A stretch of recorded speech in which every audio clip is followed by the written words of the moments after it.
ऐसी शाम थी जो जादू सी लग रही थी।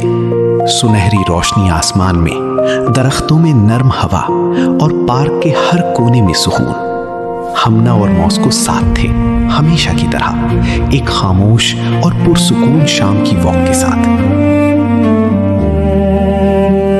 स्लो डाउन मॉस्को, शाम कितनी खूबसूरत है, इसे जल्दी में मत गुजरने दो। तुम हमेशा ऐसे चलते हो जैसे पूरा पार्क तुम्हारा ही हो। हमना मॉस्को को सबसे बेहतर जानती थी। वो शरारती, तजस्सुस से भरपूर और जब किसी चीज में दिलचस्पी ले लेता तो उसे रोकना नामुमकिन होता था। लेकिन जब भी हमना उसे छेड़ती थी, उसकी आवाज में हमेशा एक ही चीज होती थी, मोहब्बत। मॉस्को, इस दफा ज्यादा दूर मत जाना, ठीक है? तुम जानते हो ना कि अगर मैं तुम्हारी फिक्र में लगी रहूं तो मैं किसी चीज का मजा नहीं ले सकती। हाँ, मैं तुमसे ही बात कर रही हूँ, मेरे छोटे शहजादे। मॉस्को के पास एक खास अंदाज था, जिससे वो छोटे से छोटे लम्हे को भी खुशी में बदल देता था।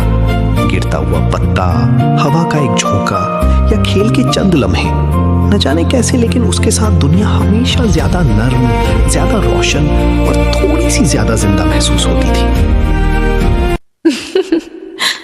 अरे नहीं, फिर से वो पत्ता नहीं। तुम वाकई सोचते हो कि तुम हवा को पकड़ सकते हो, है ना? मॉस्को, तुम हर चीज को हल्का और खुशगवार बना देते हो।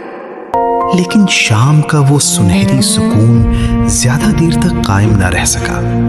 आहिस्ता आहिस्ता आसमान बदलने लगा, रोशनी मध्यम बढ़ गई, हवा ठंडी और तेज महसूस होने लगी और वो पुरसुकून पार्क अजनबी सा लगने लगा, जैसे कोई अनजानी चीज जो नजरों से ओझल थी होने वाली हो।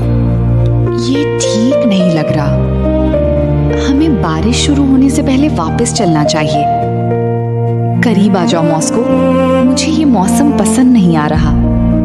फिर हवा की सरसराहट और पत्तों की खरखराहट के दरमियान एक नन्ही सी पुकार फिजा में गूंज उठी। वो बहुत कमजोर थी, इतनी कि मुश्किल से सुनाई देती थी, लेकिन मॉस्को ने उसे सुन लिया और उस एक लम्हे में सब कुछ बदल गया। मॉस्को, क्या हुआ? क्या तुमने कुछ सुना है? रुको, कहीं भाग मत जाना। मॉस्को, मॉस्को, रुक जाओ, वापस आ जाओ। नहीं, उधर मत जाओ। हमना उस तक पहुंच पाती उससे पहले ही मॉस्को बारिश में गायब हो चुका था। एक लम्हा पहले वो उसके साथ था और अगले ही लम्हे वो नजरों से ओझल हो गया।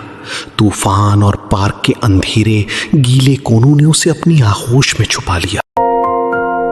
वो झाड़ियों तक पहुंची ये सोचकर कि मॉस्को किसी भी लम्हे सामने आ जाएगा, लेकिन वो ना आया। जो पार्क चंद मिनट पहले तक गर्मजोशी और खूबसूरती से भरा हुआ लग रहा था, अब वही बहुत वसी, सर्द और सुनसान महसूस हो रहा था। और उस शाम पहली बार खौफ ने वाकई हमना के दिल में अपनी जगह बना ली।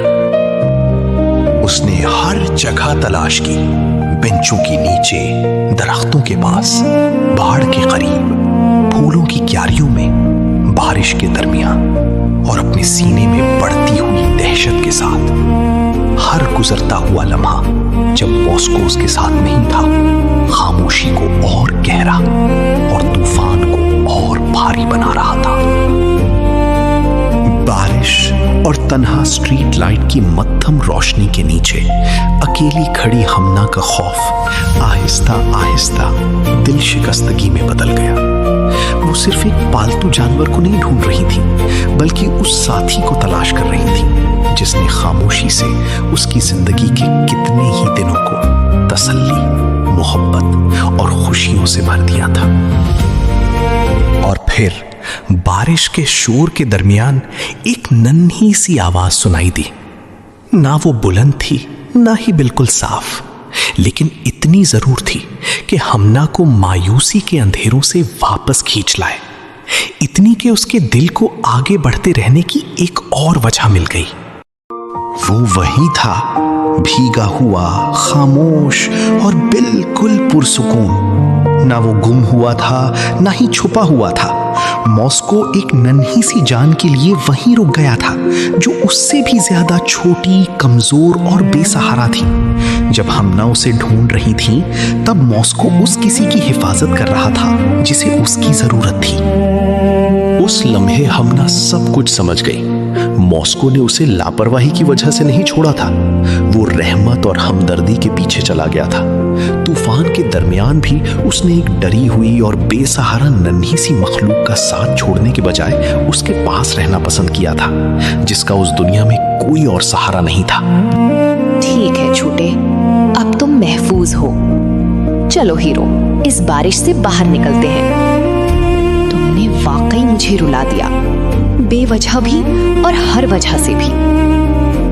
मुझे तुमसे नाराज होना चाहिए था, लेकिन मुझे तुम पर इतना फख्र है कि नाराज ही नहीं हो सकती। बारिश आहिस्ता आहिस्ता थमने लगी और उसी के साथ हमना का दिल भी सुकून पाने लगा। उसकी बाहों में बचाया हुआ नन्हा सा बिल्ली का बच्चा था और मॉस्को वफादारी से उसके साथ साथ चल रहा था। तूफान का खौफ धीरे धीरे शुक्रगुजारी में बदलने लगा। कभी कभी मोहब्बत सबसे खामोश अंदाज में हमारे पास लौट कर आती है, बस हमारे कदम से कदम मिलाकर चलती हुई। Thank you for reminding me that a truly kind heart never walks away from someone in need. Until our next story, keep healing and keep rising.